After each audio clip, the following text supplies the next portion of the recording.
오늘 이 말씀을 통해서 내니 두려워하지 말라라는 제목으로 말씀을 나누고자 합니다. 우리가 이 개인화를, 복음의 개인화를 이루기 위해서는 어떻게 해야 되는지를 좀 생각을 해봐요. 오늘 이 본문의 말씀을 통해서 복음이 개인화되려면 어떻게 해야 되는가, 여기에 대한 답을 좀 내렸으면 좋겠어요. 우리가 예수님을 믿는다 하면서도 실제적으로 그 예수님이 나의 예수님이 안 되면 아무런 의미가 없어요. 왜냐하면은 다 예수 알고 있죠. 예수는 모릅니까? 다 알지. 그리고 그 예수님이 행하신 기적 내용 다 들을 수 있어요.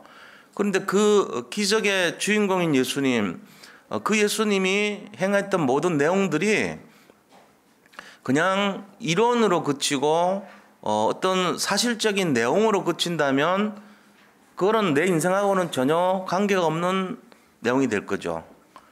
그래서 우리가 이 내용을 잘 이해를 하셔야 되는 거예요.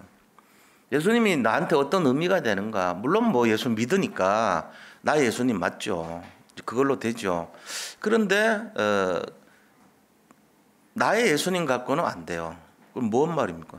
오직 나의 예수님이 돼야 돼요. 이게 이제 우리가 지금 다락방 복음운동의 열쇠거든요. 138이란 말이에요. 그러니까 이게 돼버리면 진짜가 되는데, 이거 안 되고 상황 따라, 문제 따라, 환경 따라 사람들이 이 예수님 다르게 본단 말이에요. 이 문제 해결 못하는 예수님으로 볼 수 있죠. 잘못하면 그렇게 돼요. 그러니까 이제 개인화가 안 돼요. 그냥 예수님에 대한 어떤 내용은 알고 있는데 그 예수님이 내 머릿속에 있단 말이에요, 이게. 근데 이 예수님이 머릿속에 있어갖고는 아무것도 안 돼요. 이게 나한테 체험이 돼야 되고 나한테 내려와야 되거든요. 머리에 있던 예수님이 아니라 내 가슴의 예수님으로, 내 삶의 예수님으로 나타날 때 진짜 그게 이제 응답이 되는 거예요. 그 인생 안 되면요, 아무것도 안 돼요. 그래서 우리가 어떤 면에서는 문제 올 때 확인이 됩니다. 문제 올 때 확인이 돼요. 그러니까 문제 올 때 확인된다는 말은 문제 자체를 어떻게 봐야 되느냐 하면은 확인하는 기회로 봐야 돼요.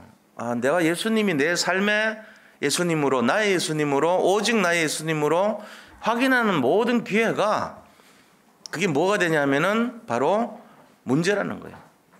어떤 어려움 오잖아요. 어려움 오면은 그 어려움 때문에 좌절하고 절망하고 넘어져 버립니다. 그러고는 뭐라고 얘기하냐면 결론이 예수님 없다 그래요, 사람들이.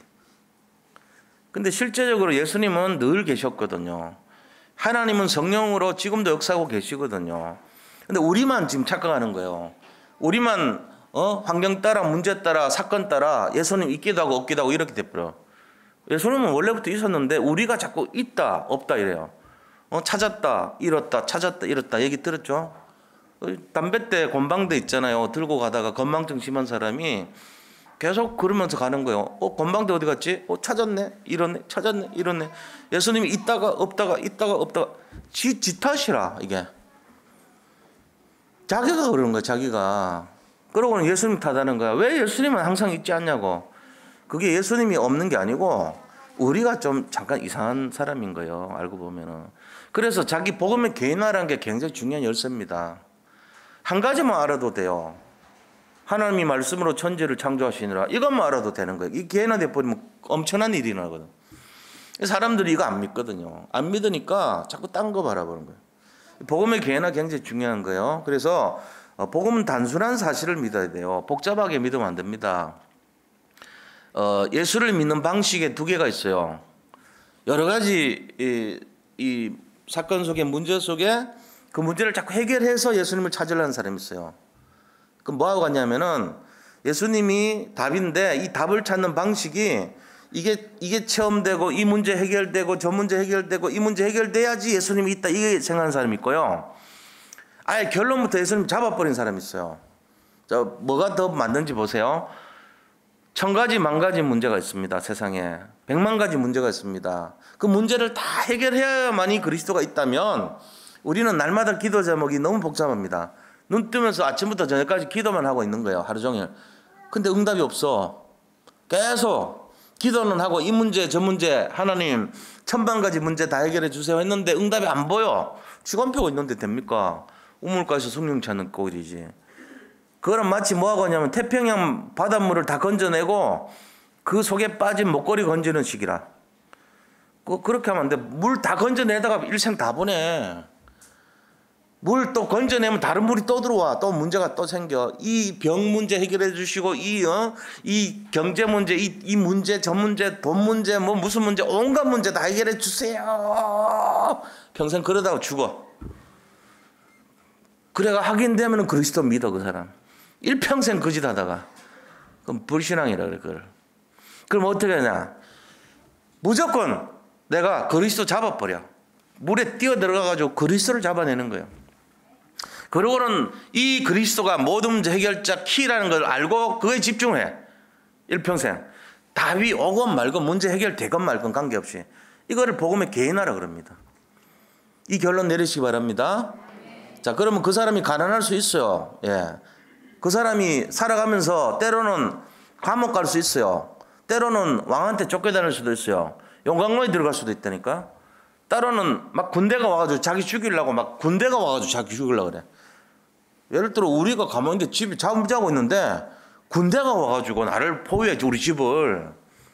잠자고 있는데 내가 여기 자고 있는데 우리 교회 주변을 저 어느 나라 군대가 나를 잡으러 와가지고 여기 특공대가 쫙 전부 포위를 했어. 산돌 예비교회를. 내가 일어나가지고 보니까 이 사람들이 막 웅성웅성 하는 거야. 골목이 전부 다. 이런 일 당하는 수도 있냐 이거죠. 그게 누구예요? 엘리사였어요. 엘리사 잡으려고 아람 군대가 와가지고 전부 포위했다니까. 이게 지금 얘기하면 엉터리 같지만요. 옛날에 실제로 있었던 얘기예요. 용광로도 들어가기도 하고요. 사자굴에 들어가기도 했어요. 우리가 몰라서 그렇지 이게 지금 말도 안 되는 내용들이 막 전행됐다니까. 엄청난 일들이. 우리가 이거 알아야 됩니다. 자, 그런 속에서 그 수많은 문제 속에서 전부 환난이고 문제투성인데 오직 그리스도 한 사람은 다 성공했다는 거. 이게 결론입니다. 때로는 막 엄청난 바다가 앞에 가로져가 있어. 뒤에는 막 추격해서 쫓아 죽이려고 그래. 이런 속에도 모세. 이거란 말이에요. 그 복음의 개인화가 안 되면은 우리는 다 놓칩니다. 그래서 복음의 개인화 되려면 세 가지 시험 통과해야 되는 거 아시죠? 세 가지 시험 통과해야 돼요. 그 통과가 돼야지만 이 사람이 진짜 개인화 됐다 그러는 거예요. 그 세 가지 시험이 뭔지 알아야 돼. 이게 키거든. 이거를 오늘 처음 듣는 분들은 회개할지어다. 첫 번째가 뭐냐? 그리스도는 완전하다. 이 통과해야 돼요. 그 다음에 그리스도는 충분하다. 이거 통과해야 돼. 세 번째는 그리스도는 모든 것이다. 이 세 가지를 통과해야 돼요. 이거 오늘 처음 듣는 분들 회개할지어다. 2년 동안 했어. 2년 동안. 매주마다. 근데 처음 듣는 것 같아. 그러면 안 돼. 이 세 가지 시험 통과하는 분들이 개인화의 시험을 통과한 거예요. 이게 개인화입니다. 이게 믿어지는 사람. 이거 믿어지면 끝났잖아요. 이게 138이거든. 138 딴 거 아니에요. 그리스도는 완전하고 그리스도는 충분하고 그리스도는 모든 것이다. 이게 오직이란 말이야. 자, 이거 통과한 사람에게 주는 축복 네 가지. 이게 뭐죠?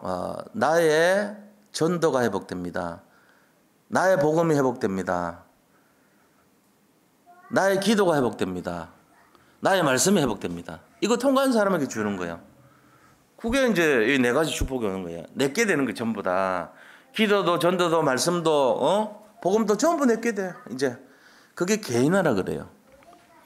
자, 우리가 이런 내용들을 실제적으로 언약으로 잡지 않으면은 사용하지 못하는 게 하나 있어요. 그게 뭐냐? 제일 중요한 키입니다. 흑암을 꺾을 권세를 놓쳐요. 왜 그러냐? 이 네 가지가 올 때 그거를 가지고 뭐라 하냐면은 보좌의 권능이 내게 임했다 그런 거예요. 하늘 보좌의 권능이 내게 임한 거예요. 왜? 나의 것이 돼버렸으니까. 하나님의 권능이 보좌의 능력이 내게 된 거예요. 이때부터 이 사람은 어떻게 되냐면요. 가는 곳마다 흑암을 꺾어버립니다. 권세 사용하는 거예요. 이런 사람을 가지고 뭐라 그럽니까? 이 시대의 전도자라 그래요. 현장 사령관이라 그럽니다. 그걸 파수꾼이라 그럽니다. 홀리메이슨이라 합니다. 복음을 남길 자라 그럽니다. 이게 그 사람이에요. 그러니까 우리가 지금 어떤 신분인가 이 축복 속에 들어와 있는 사람들입니다. 애들은 어떤 축복 받죠? 미리 성공해버려. 미리. 세상에 나가기 전에 성공해요. 세상에 나가서 싸우기도 전에 이겨버려. 그 예성이요. 그런데 이름 지어줬잖아요. 예성이라고. 미리 승리한다. 예승이 할래요. 예성이 할래요. 그러니까 예성이 하겠다. 그래서 그럼 그래 하세요. 그리고 딱 미리 성공한다니까 예성. 좋은 이름이에요. 예승이가 누군지 아세요? 7번 방의 비밀에 나오는 여자아이가 예승입니다. 여기 예성이.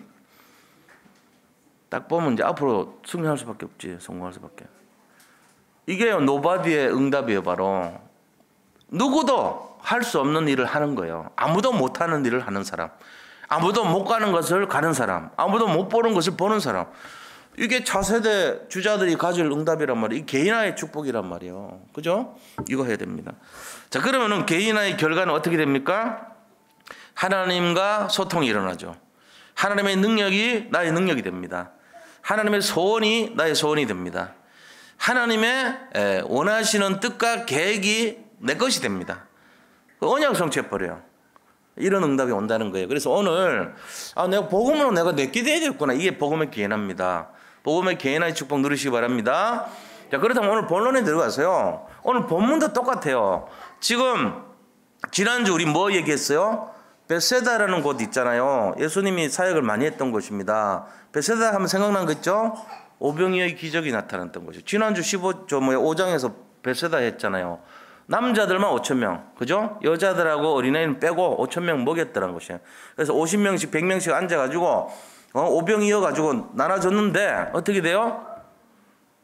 전부 먹고 12강줄이 남았다 그랬잖아요. 예수님 또 하지요? 나중에? 7병이어라는 것도 있어요. 그것도 했단 말이에요. 그건 4,000명 먹었지. 이번에는 5,000명 먹었단 말이에요. 그러니까 이 5,000명 먹은 곳이 베세다인데, 사실 그 베세다라고 하는 것은 이제 갈릴리 호수 주변에 있던 예수님 많은 사역을 했던 곳 아닙니까? 여기에 고향으로 가 있는 사람이 3명 있어요. 12제자 중에. 베드로와 그 동생 안드레가 여기 고향이에요.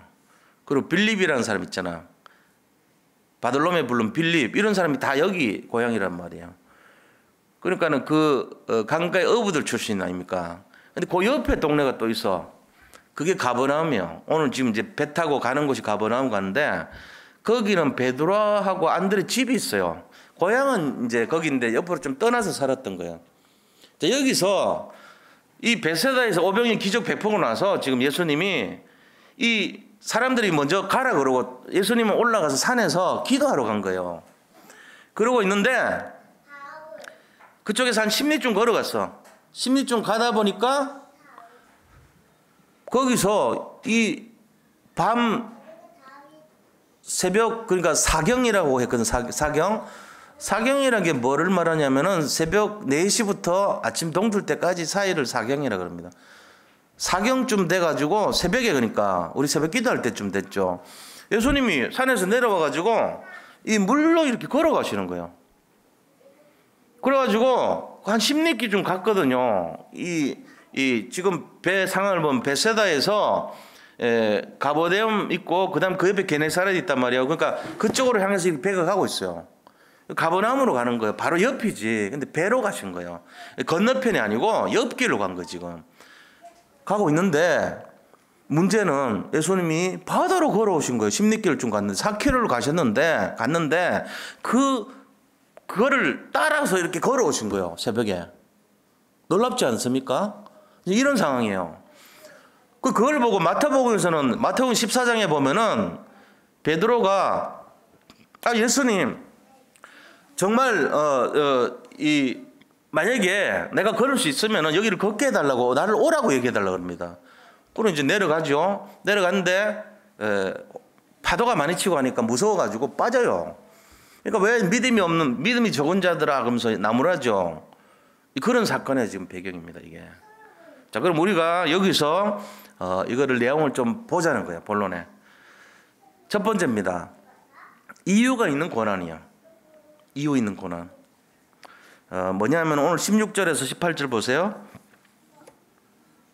저물매 제자들이 바다에 내려가서 배를 타고 바다를 건너 가버나움으로 가는데 이미 어두웠고 예수는 아직 그들에게 오시지 아니하셨더니 큰 바람이 불어 파도가 일어나더라 그랬죠. 지금 가버나움은 어떤 곳입니까? 그 해당에서 막 이 귀신 들린 사람 이렇게 꽂히고 또 그 베드로 장모를 고쳤던 장소 아닙니까? 주로 많이 사역했던 곳이에요 여기가. 그런데 그 가버나움을 향해서 가고 있는데 예수는 아직 오시지 않고 산에서 기도하고 계셨고 큰 바람이 불어서 파도가 일어나더라. 바람이 불고 파도가 일어나는 거예요. 이게 지금 고난이잖아요. 자, 이런 바다에서 고난을 지금 받고 가는 거예요. 이 상황이란 말이에요. 자, 이 상황에서 풍랑을 만났다는 거죠. 풍랑이라는 것은 뭘 말합니까? 여기 혹시 풍랑 맞은 분 계십니까? 풍랑 만난 분, 질병 걸리신 분 있습니까? 아니면 경제 문제 어려운 분들 있습니까? 아니면 가정에 지금 곤란한 상황이 있습니까? 아니면 여러 가지 이 마음 아픈 일, 상처받는 일 있습니까? 그게 다 고난이잖아요. 풍랑이란 말이에요. 이거를 지금 만난 거예요. 제자인데 예수님 제자고 예수님이 가라고 해서 간 길이에요 이게. 그러면 그 고난과 환난은 어떤 겁니까? 잘못을 많이 해서 그런 거 아닙니까? 저주를 받아서 그런 거 아닙니까? 아니에요. 이유 있는 고난이라는 거죠. 7명의 렘넌트들 보면은 하나같이 공통적인 것이 뭐냐면은 이유가 있는 고난을 받았어요. 다. 그들은 저주와 재앙이 아닌 12가지 문제가 아닌 무슨 계획 때문에 받는 고난이에요 이게. 이유를 두려야 돼. 우리가요, 우리 고난이 있으면 안 돼, 우리는. 왜 그러냐? 구원받은 성도는 재앙이 끝나버렸습니다.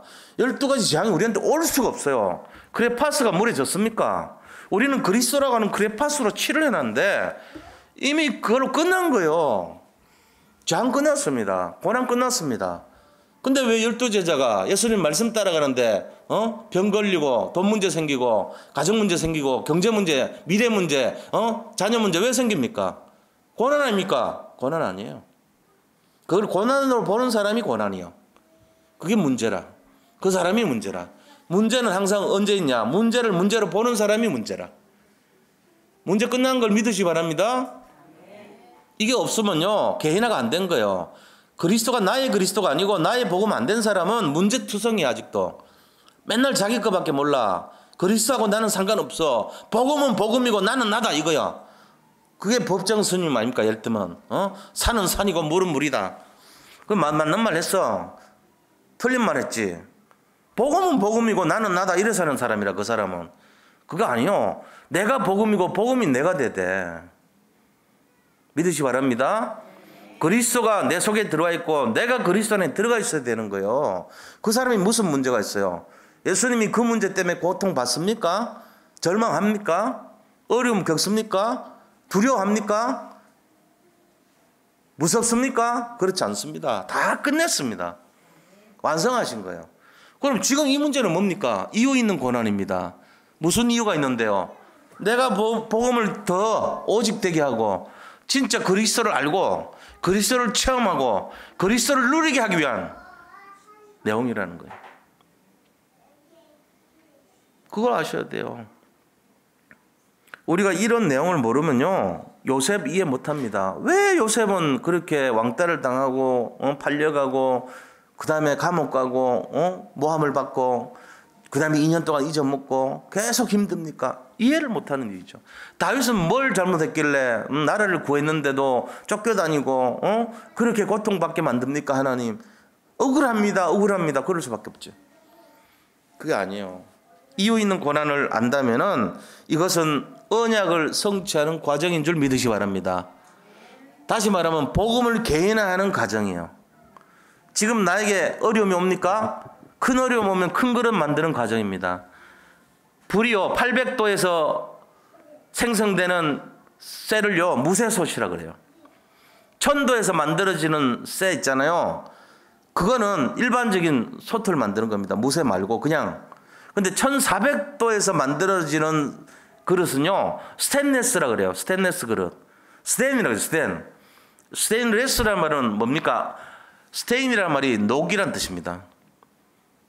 녹을 방지하는 그릇이래요. 스테인레스 스틸. 자, 이게요 고난이 심할수록 연단이 심할수록, 온도가 높을수록 불순물이 없어져요. 무슨 불순물은요? 불신앙의 불순물. 그래서 사람들이 그걸 몰라. 막 열이 뜨거우니까 막 죽도록 뜨거우니까 고난을 하라, 재앙을 하라. 내가 예수 믿는데 왜 이럽니까? 그래야지 당연히 큰 그릇 되지. 그냥 되겠어요? 제가 평탄하게 순탄하게 그런 목사 됐다면 제 가슴에서 못 나와요. 제 가슴으로부터 나는 메시지 없습니다. 그런 메시지 없는 사람이 뭘 살리겠어요?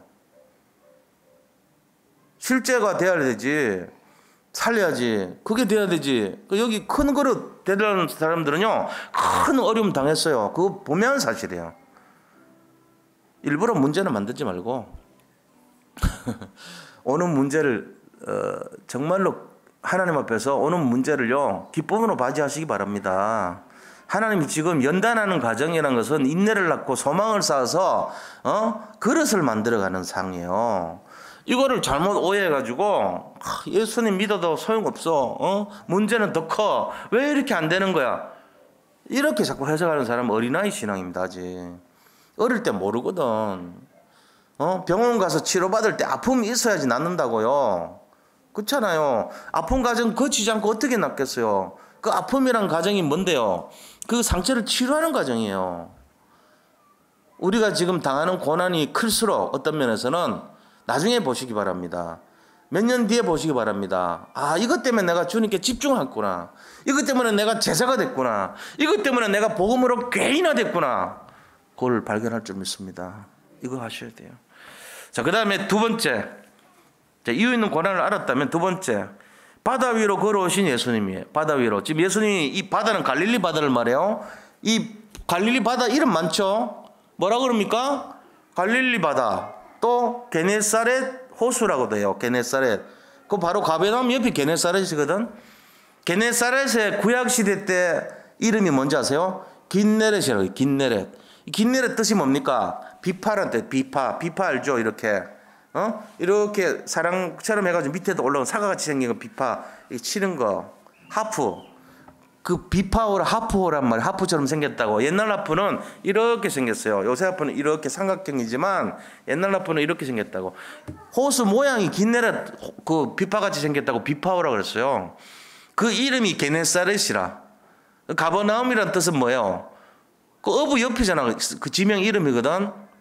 나움이라는, 원래는 가버나움이지만 나움이라는 선지자의 고향, 선지자 마을, 가버 이름하는 케파르란 말은 촌 마을 이런 뜻이거든. 가버나움이라는 나움의 고향 이런 뜻이에요. 베세다도 그 옆에 있고. 그러니까는 뭐라고 얘기하냐면은 게네사렛 호수, 긴네렛 호수, 그 다음에 그 티베리우스라는 황제 있잖아요. 그 티베리우스 황제 이름 따가지고 디베라 바닷가 이런 말도 쓰죠. 디베리오 이런 말.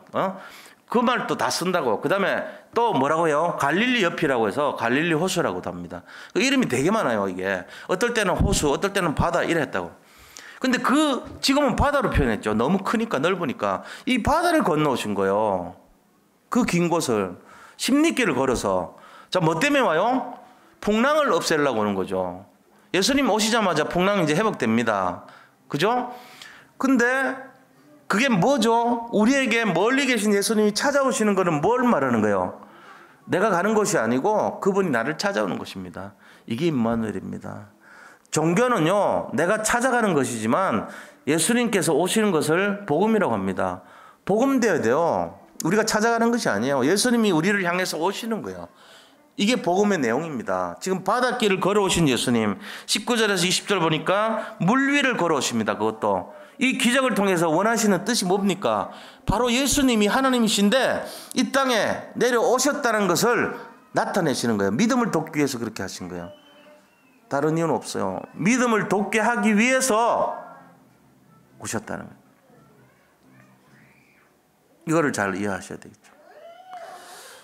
그래서 이 마태복음 14장 33절에는 똑같은 사건이 있는데 뭐라고 얘기를 했냐면요.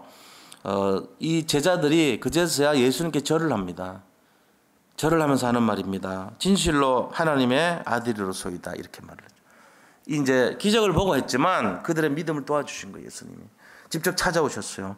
그리고 두려워하니까 예수님이 뭐라 합니까? 두려워한다는 말은 환경과 사건과 문제 속에서 어려움 당하고 힘들어하는 우리의 모습 아닙니까? 여러 가지 사건 문제가 많잖아요. 살아가면서.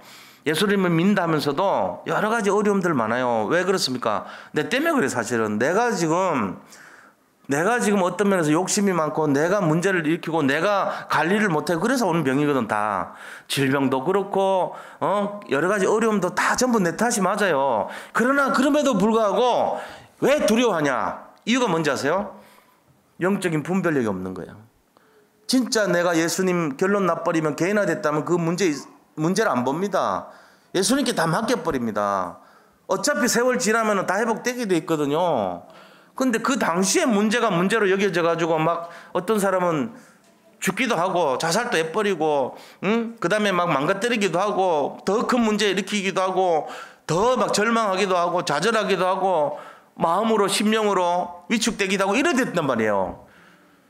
그 이제 그렇게 보면 속은 거죠. 환경에 속아버린다. 우리가 그걸 잘 알아야 돼요.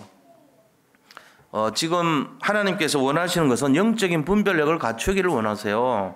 그러니까 예수님 뭐랍니까? 내니 두려워 말라 이럽니다. 야 나다 무서워하지 마. 나 유령 아니야. 나 귀신 아니야. 제자들이 뭐라면 유령이 나타났다 이런단 말이에요. 전부 무서워한단 말이에요.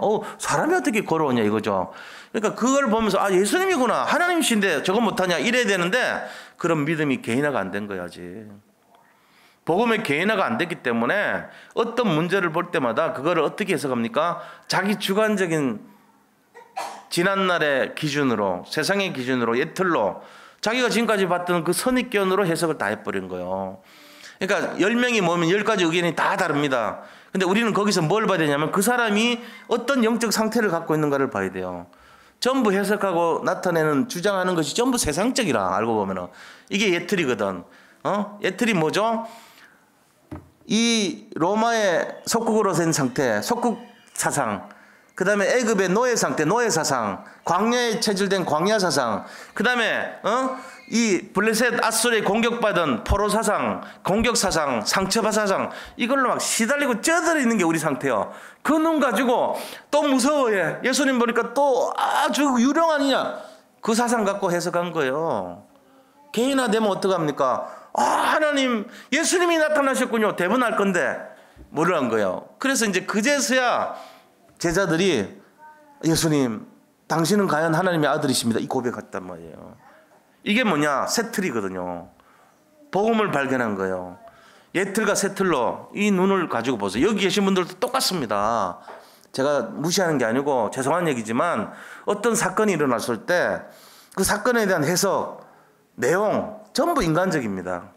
제가 볼 때는 그렇습니다. 말하는 거 다 들어보면은 진짜 복음과 믿음의 고백으로 나온 사람이 거의 드물어요. 대부분 하는 내용들이 들어보면은 너무나 인간적 해석을 다 해버려. 남들 뭐에 대한 해석, 그 다음에 평가, 그 다음에 절망, 원망, 불평 이게 다 하나같이 예체질이란 말이에요. 그거를 금년 한 해 원단 메시지 같이 이미 다 하나님이 주셨어요. 복음을. 그러니까 이거 가지고 새 틀을 맞춰나가는 한 해 되시기를 축복합니다. 고백이 달라져야 돼요. 인생의 고백이 달라져야 돼. 이 문제는 문제 아니야. 재앙 아니야. 물론 나의 잘못도 시작됐겠지만 결론은 하나님 나를 완성하시고 그릇 만드는 과정이야. 나를 갱신시키려고 하는 거야. 내가 옛 체질이 아니고 새로운 체질로 되기 위한 거야. 이 눈을 회복하시 바랍니다. 이거 딱 해야 돼요. 이거 지금 예수님이 가장 어려운 고난 속에 있는 제자들을 향해서 일부러 왜 찾아와가지고 물리를 일부러 왜 걷어서 내가 너희와 함께하니까 두려워하지 말라 그랬겠습니까? 이 생각 바꾸게 하라는 거예요. 너들 갖고 있는 고정관념, 지금까지 살았던 그 기준 버려. 그렇게 말고 하나님이 나를 너희들이 보고 있는데 그거 빨리 바꿔야 되지 않냐 이 얘기하는 거예요. 복음의 개인화되라는 메시지입니다. 그 눈을 열어주려고 하는 거예요. 자, 세 번째입니다. 진정한 문제 해결의 길입니다. 21절에 나오죠. 21절에 뭐라고 얘기했습니까? 이에 기뻐서 배로 영접하니 배는 곧 그들이 가려던 땅에 이르렀더라. 영접을 했다는 거예요. 예수님을. 예수님의 영접의 의미는 뭐죠? 모든 문제 해결자가 오신 거예요. 내 인생에 내 배라고 하는 이 인생길에 예수님이 찾아오신 거예요. 일부러 오라고 하지도 않았어. 스스로 찾아오신 거 있죠. 풍랑 속에서 바람이 심한데 일부러 걸어서 그것도 말도 안 되는 길을 걸어서 바닷길을 걸어서 십리길을 일부러 찾아서 나에게 오셨다는 겁니다. 이게 임마누엘입니다. 이게 원리스입니다. 이게 영접입니다. 이 내용을 알고 계셔야 됩니다. 하나님이 지금 찾아오신 거예요. 제자들을 버리지 않았어요. 제자들과 합류해서 다니시는 거예요. 이제 그렇게 하면서 뭐합니까? 예수님이 오시자마자 목적지가 뭐라 돼 있죠? 가버나움. 마태복음에서는 게네사렛으로 간다고 돼 있어요. 가버나움, 게네사렛 뭐 비슷한 동네니까. 하여튼 이 베다니에서 출발해가지고 베다니가 아니고 이 베세다에서 출발해가지고 지금 옆에 동네인데 가버나움으로 가든지 게네사렛으로 가든지 가신 거예요. 근데 도착을 해버렸어. 결국은 이 내용입니다. 자, 여기서 우리가 어떤 결론을 가져야 되는 거예요. 제일 중요한 거, 문제와 사건 속에 복음이 답이라는 결론을 내셔야 돼요. 그리스도가 답입니다. 문제를 바라보지 마세요. 주님 집중하시기 바랍니다. 이거 되는 사람은 진짜 의도를 아는 거예요. 우리는 이미 문제가 올 수가 없어요. 문제 와도 그거는 우리의 문제가 아닙니다. 나의 문제로 삼지 마시고 이 문제를 주님께 맡기시기 바랍니다. 거기서 나오는 말들이 뭡니까? 수고하고 무거운 짐진 자들 하잖아요. 예수님이 우리에게 원하시는 게 뭐예요? 마태복음 10장에 70인 요원들, 그 다음에 12제자 보고 전부 파송했잖아요. 전부 다 가서, 제자 삼으라고 가서 둘씩 짝을 지어서 전도하라 해놓고는 뭐라고 얘기해요? 11장에 수고하고 무거운 짐진 자들은 내게로 와라 그랬어요. 우리에게 짐과 고통이 있을지 모르지만 그 전에 뭐를 얘기하셨습니까? 전도하라 그랬어요. 전도하는 전도자에게는 걱정, 근심, 염려 다 내버리라는 거예요. 그리고 걱정, 근심, 염려 갖고 있는 사람들을 주께로 인도하라는 얘기예요. 이게 믿으시기 바랍니다. 이거 잡고 가셔야 돼요. 우리가 영적인 눈을 안 가지면요 또 세상적인 해석합니다.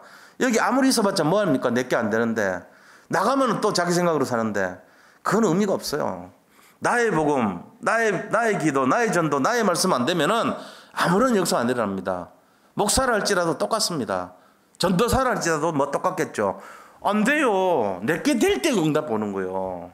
이게 내게 오늘 이 밤에 나의 것이 회복되는 밤 되기 바랍니다. 어떤 문제도 내 문제 아닙니다. 그릇 키우는 갱신의 시간표고 응답의 시간표고 내가 과거에 공격당했고 상처받은 것을 새롭게 하는 시간이에요. 그게 문제가 있어야 좋아요. 어떤 의미에서는 문제 없는 사람들이 오히려 더 버린 자식이라고 돼 있어요. 그만큼 복음 가지고 우리가 이 땅에 사는 이유는 뭡니까? 천국 천성을 향해서 준비하러 가는 거잖아요. 여기서는 예행 연습 시간이에요. 이게 본론 아닙니다. 이거 서론입니다. 우리 본론은 저 하늘 천국의 보좌에서 하나님 섬기는 게 본론이라면 이건 문제 아니에요. 이까짓 거는 다 지나가는 문제예요. 그것 때문에 여기서 울고 슬퍼하고 이를 갈며 원망하고 너무너무 힘들어하고 그거 하지 마세요. 그게 복음입니다. 지금 메시지가 그런 거예요. 그거 하려고 예수님 오신 거 아닙니까? 그렇잖아요. 그래서 우리가 풍랑 속에서도 임마누엘 누리시기 바랍니다. 그 다음에 나의 복음을 회복하시기 바랍니다. 내 거 돼야 돼요. 그리고 영적으로 분별력 갖추려면 깨어 있어야 돼요. 문제 사건 바라보는 해석이 달라야 됩니다. 내가 옛날에는 그것 때문에 상처받았지만 이제는 아니구나. 내 그릇을 키우고 오직이 되자. 오히려 갱신하자. 지금이 아니고 미래를 준비하자. 이거 돼야 돼요. 에서 신드롬이라고 들어봤어요? 에서 신드롬? 신드롬이란 말을 병에 붙여요. 무슨 신드롬 그래요. 병마다. 그죠? 자, 에서라는 병이 걸려있어. 에서병에. 그건 뭔 말이에요? 에서가 했던 것이 뭔데요? 에서가 했던 것은 당장 급한 거 해결하려고 미래 거 빼앗긴 자의 모습을 에서 신드롬이라고 합니다. 팥죽 한 그릇이 급해. 배가 고파. 너무너무 배고파. 야, 팥죽 한 그릇에 내가 다 팔게. 팔아라니까 바로 팔아버려. 장자권이고 뭐고. 그거를 에서 신드롬이라고 합니다. 지금 놓여있는 그 문제 급하다고 내 전체를 줄 수는 없잖아요. 그런 안주하는 사람들. 그게 에서 신드롬이에요 지금. 미래에 대한 소망이 없이 현실에만 안주하는 자. 자, 오병이어의 기적이 베세다에서 일어났어요. 거기에 이 5,000명 먹이고도 12강전이 남았습니다. 약 2만 명 먹었다고 기록되어 있어요. 요세푸스가 역사학자잖아요. 그 사람이 기록하기로는 한 2만 명 먹고도 12강줄이 남았대요. 어떻게 된지는 몰라요. 하여튼 많이 축사하시고 하늘 우러러 감사기도 드리고 나서 그렇게 먹이고도 남은 게 그렇게요. 다 배불리 먹었다고 돼 있어요. 그렇다면은 우리가 여기서 알아야 될 게 이 사람들이 끝나고 나서 뭐라고 돼 있습니까? 마지막 절이 앞에 15장 5장 마지막 절이 어떻게 돼 있어요? 왕을 삼으려고 돼 있죠. 왕을. 그죠? 5장에 보세요. 5장 15절요. 15절. 5장이 아니고 6장 15절에 그러므로 예수께서 그들이 와서 자기를 억지로 붙들어 임금으로 삼으려는 줄 아시고 다시 혼자 산으로 떠나가시더라. 이 왕 삼으려 그러니까 산으로 가신 거거든요. 예수님이. 이 말을 뭔 말이냐면은 제자들이 가만히 보니까 이분이 기적에 막 최고 기적도 나타내죠.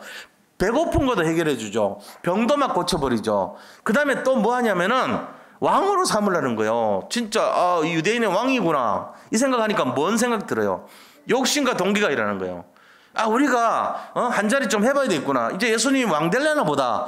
내가 되면은 내가 자의정해야지. 내가 의정해야지. 내가 영의정해야지. 이거 하고 생각하는 거예요. 그 상황 속에서 예수님이 뭐 합니까? 야, 에서 신드롬 갖지 마, 임마. 너희들이 지금 한 자리 하는 그 욕심 버려. 이 메시지 준 거예요. 그게 뭡니까? 풍랑이라는 사건입니다. 너희들이 먼저 출발해. 그리고 나는 기도하러 갈게. 그러고는 시간을 벌고 나서 이 사람들이 십리길을 좀 갔을 때 바람이 막 일어나고 풍랑이 일어날 때 예수님이 딱 찾아가서 메시지 준 거예요. 그게 뭡니까? 내가 누군지 아냐? 이 땅에 소망이 있는 사람 아니다. 이 땅에 왕하러 온 사람 아니야. 나는 하나님이야. 이거 메시지 한 거예요. 내가 하나님이야. 이 메시지 한 거예요. 그게 무리를 걸어오신 거예요. 그렇게 하면서 베드로가 왔다가 시험 들어서 이 환경 보고 깔아앉으니까 믿음이 적은 자들아 그러면서 나무랬잖아요.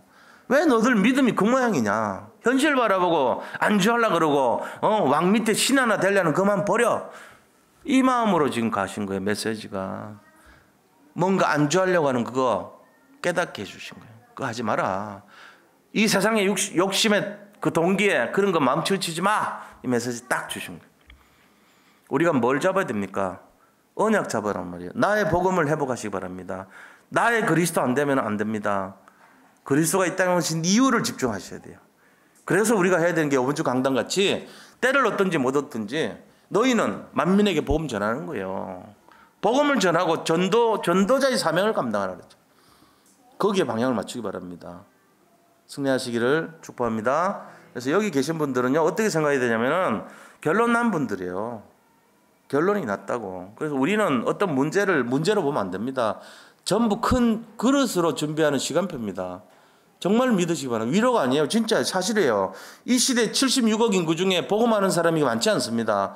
그중에 세계복음 언약 잡은 사람은 더더욱이나 없습니다. 렘넌트 비전 갖고 있는 사람은 더욱 없습니다. 우리는 그 세 가지 다 갖고 있는 사람이에요. 복음 알고 세계복음 언약을 잡고 있고 렘넌트 비전을 갖고 있는 사람들이에요. 그렇다면 우리에게 일어나는 문제는 전부 그릇 준비하는 시간표입니다. 문제는 누구든지 오지만 그 문제를 문제로 보지 말라는 거예요. 에서 신드롬 걸린 사람들은 이 문제를 통해서 뭔가 해결하려고만 합니다. 지금 그 문제를 해결하는 것이 나의 모든 것이라고 생각합니다. 그러나 하나님이 원하는 건 그게 아닙니다. 네가 그 문제를 통해서 그릇으로 세워지고 세계를 언약을 잡고 세계를 복음하는 작품을 남기라. 이 메시지예요. 승리하시기 바랍니다. 여기 있는 분들이 그거 못 보면요 그냥 살다가 죽는 거예요. 문제 해결하다가 주여 주시옵소서 주시옵소서 끝내다가 죽는 거예요. 아무것도 못해. 그래 살랍니까? 진짜 한번 멋지게 한번 살아볼랍니까? 다르죠 인생이. 지금 문제 큰 사람 있습니까? 큰 그릇일 줄로 믿습니다. 한 나라를 살릴 그릇이 될 줄로 확실합니다. 그거 깨달아야 돼요. 이게 지금 제가 하는 말이 아니요. 선지자, 권영원 선지자의 얘기라 들으세요. 이단인가?